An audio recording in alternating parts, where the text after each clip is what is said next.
ultraviolet rays and the X-rays would have entered, and life would not be sustainable on the face of the earth. It is due to this atmospheric layer, the sky, which gives sustenance to life. Quran says in Surah Anbiya, chapter number 21, verse number 32, that it is He who has created the sky as a protected ceiling, as a protected canopy. Quran says that the sky, the atmosphere, is a protected ceiling, which science has discovered recently. 50 years back, 100 years back. Quran mentioned this 400 years ago. I would like to ask you that how many states of matter are there? How many states of matter are there? We learned in school. How many states of matter are there? How many? 3. Solid, liquid, gas, correct? Right or wrong? How many states of matter are there? Many people are saying 3. I can hear one voice saying 4. When I was in school, I had learned there are 3 states of matter: solid, liquid, and gas. And the scientists, they said that the space outside the organized astronomical systems, they are vacuum. But recently, there's a few decades earlier, scientists have discovered that there are bridges of matter outside the organized astronomical systems, which they call as plasma. This science today says is the 4th state of matter. Quran mentions in Surah Furqan, chapter number 25, verse number 59, it is He who has created the heavens and the earth and has created even things in between them. So the Quran says there is not only vacuum between the heavens and the earth, there is something in between, which today science calls it as the 4th state of matter, that is plasma. What science has discovered a few decades earlier, Quran mentions 1400 years ago. Who could have mentioned this in the Quran?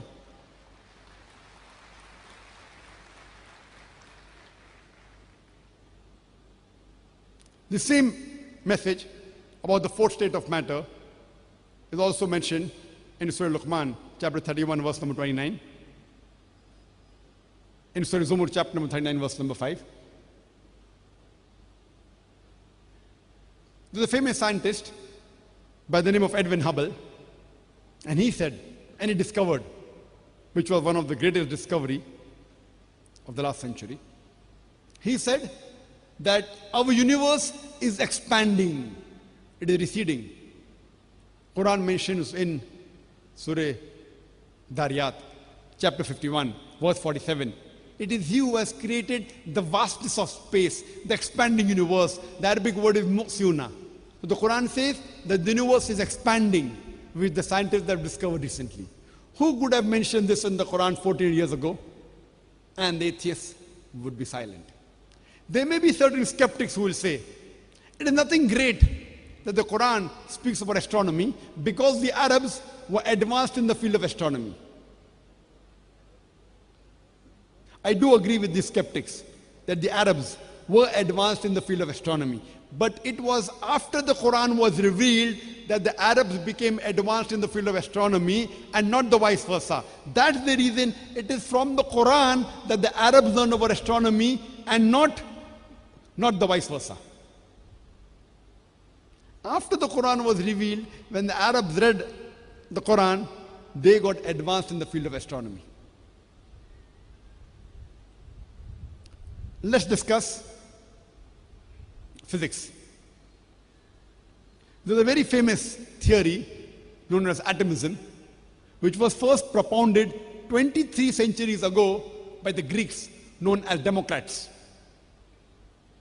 And they believed that the smallest part of matter is atom, which cannot be divided.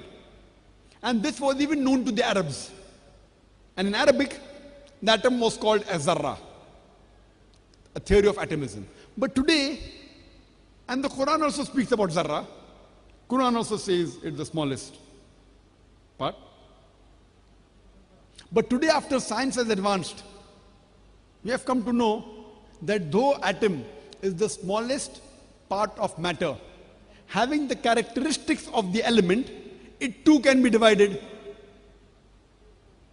So people will think, now the Quran is outdated.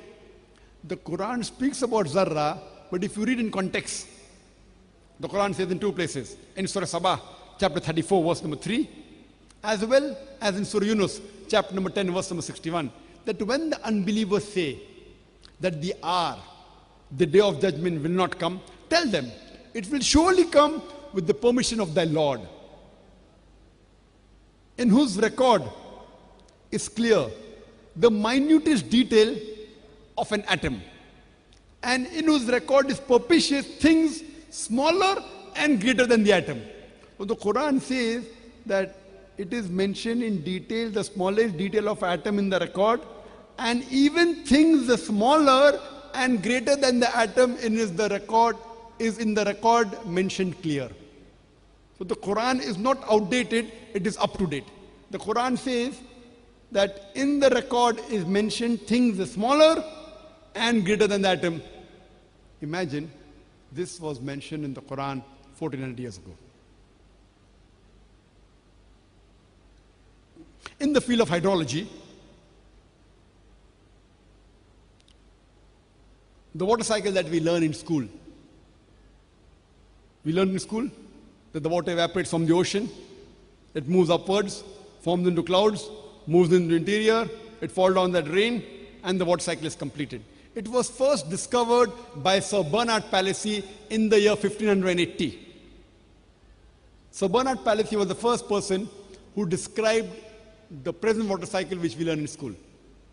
Previously, in 7th century BC, Thales of Miletus, he said, it was the spray of the ocean which was picked up by the winds which fell into the ocean as rain. Previously, people did not know